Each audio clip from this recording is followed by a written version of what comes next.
खेत में मां के साथ बकरियां चराने गई बच्ची को अगवा करने के बाद दरिंदों ने किया गैंगरेप।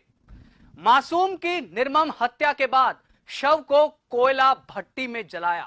जली हुई हड्डियां, कपड़े, अंगूठी और चप्पल से हुई शिनाख्त। राजस्थान के भीलवाड़ा में सामने आई हैवानियत भरी वारदात। 4 गिरफ्तार, क्राइम रिपोर्ट की एक्सक्लूसिव पड़ताल।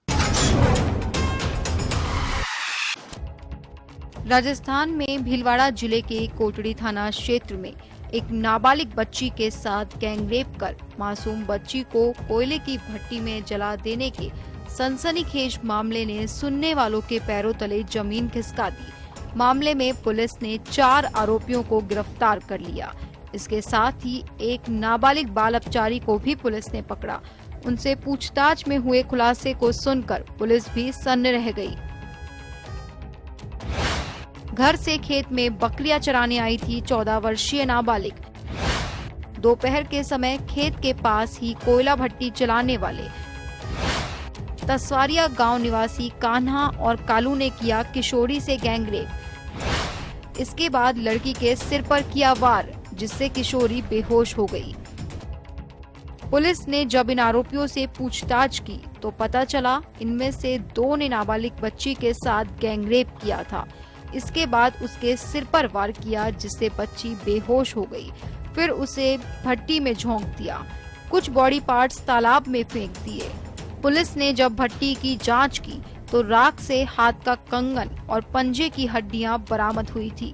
बच्ची अपने घर से बकरियां चराने खेत पर गई थी। दोपहर के समय खेत के पास ही कोयला भट्टी चलाने वाले 21 साल के तसवारिया गांव के कान्हा और 25 साल के कालू ने बच्ची से गैंगरेप किया। इसके बाद लड़की के सिर पर वार किया था, जिससे बच्ची बेहोश हो गई। किशोरी को मरा हुआ समझकर आरोपियों ने उसे कोयला भट्टी में डालकर आग लगा दी। रात 11 बजे के बाद आरोपियों ने जब भट्टी खोलकर देखा तो नहीं जला था पूरा शरीर, सिर और छाती का कुछ हिस्सा रह गया था। अधजले बॉडी पार्ट्स थैले में लेकर घटना स्थल से 100-200 मीटर दूर तालाब में फेंके। परिजनों के ढूंढने के दौरान नजर आई बच्ची की चप्पलें। भट्टी में देखने पर मिले बच्ची के हाथ का कंगन और पंजे की हड्डियां। बच्ची को गैंगरेप के बाद जिंदा भट्टी में फेंका था या की गई थी हत्या, नहीं हो पाया साफ।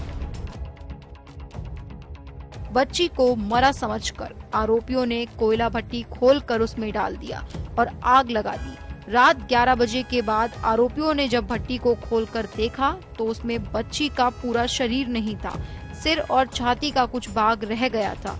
उन हिस्सों को आरोपियों ने एक थैले में रखा और घटना स्थल से 100-200 मीटर दूरी पर एक तालाब में फेंक दिया।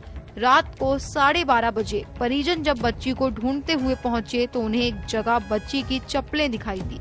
इसके बाद जब भट्टी में देखा तो उसमें बच्ची के हाथ का कंगन और पंजे की हड्डियां मिली। गैंगरेप के बाद बच्ची की हत्या कर भट्टी में झोंका था या उसे जिंदा ही भट्टी में झोंक दिया, ये अभी स्पष्ट नहीं हो पाया है। आरोपियों की पत्नियां और परिजन भी शव को ठिकाने लगाने में थे शामिल। पुलिस लापरवाही को लेकर गुर्जर समाज और भाजपा नेताओं ने घेरा थाना। एएसआई सस्पेंड, कोटड़ी जहाजपुर और शाहपुरा रहा बंद। अन्य आरोपियों की जल्द गिरफ्तारी, एफएसएल साइंटिफिक जांच के आधार पर। पुलिस केस ऑफिसर स्कीम में शीघ्र फास्ट ट्रैक कोर्ट में चालान पेश कर आरोपियों को जल्द कड़ी सजा दिलाने का कर रही दावा।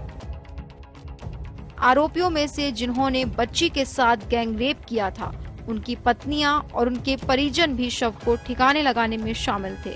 अन्य आरोपियों की भी जल्द गिरफ्तारी, एफएसएल जांच और अन्य साइंटिफिक जांच के आधार पर पुलिस इस मामले को केस ऑफिसर स्कीम के तहत शीघ्र फास्ट ट्रैक कोर्ट में चालान पेश कर आरोपियों को सजा दिलवाने का दावा कर रही है। पुलिस ने मामले में लापरवाही के आरोप में एक एएसआई को भी सस्पेंड कर दिया। वहीं मामले में कोटड़ी पुलिस थाने की लापरवाही को लेकर गुर्जर समाज और भाजपा नेताओं ने आक्रोश व्यक्त कर थाने का घेराव किया। थाने के बाहर धरना शुरू किया। कोटड़ी, जहाजपुर और शाहपुरा बंद का आह्वान। प्रमुख गुर्जर नेताओं का पहुंचना जारी है। क्राइम रिपोर्ट के लिए ब्यूरो रिपोर्ट जन टीवी। क्राइम रिपोर्ट में इस हफ्ते के लिए बस इतना ही। दीजिए इजाजत, नमस्कार।